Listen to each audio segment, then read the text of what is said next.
नमस्कार मंडळी, आज आपण बनवणार आहोत मुरमुऱ्यापासून कच्ची भेळ। आपण ठेल्यावर तर भेळ खातो, पण आज आपण कच्ची भेळ बनवणार आहोत। ना चिवडा करता ना मुरमुरे भाजता, कच्चे सगळे पदार्थ आपल्याला कच्चे वापरायचे आहेत।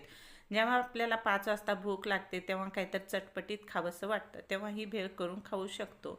एक डब्बा भरून मुरमुरे घेतलेले आहेत, त्यामध्ये चवीपुरतं मीठ घातलेलं आहे। आता चवीपुरतं लाल तिखट घालायचं आहे।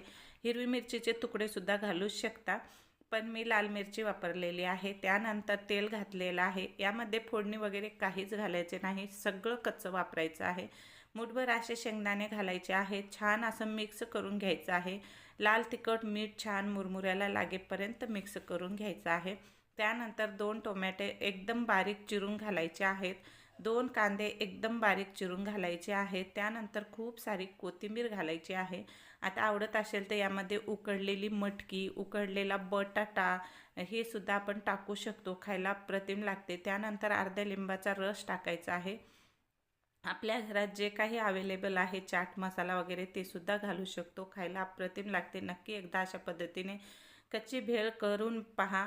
व्हिडिओ आवडल्यास व्हिडिओला लाईक करा, शेअर करा आणि चॅनलला नवीन असाल तर सबस्क्राईब नक्की करा आणि एकदा करून बघा। आणि कोण कोण अशा पद्धतीचं मुरमुऱ्याची कच्ची भेळ करतात नक्की कमेंट करून सांगा। आम्हाला तर खूप आवडते, मला पण आवडते। मी सहजच म्हणलं चला करूया। चला तर मग इथंच व्हिडिओ संपूया, पुन्हा भेटूया दुसऱ्या नवीन रेसिपीसोबत। चला तर बाय बाय।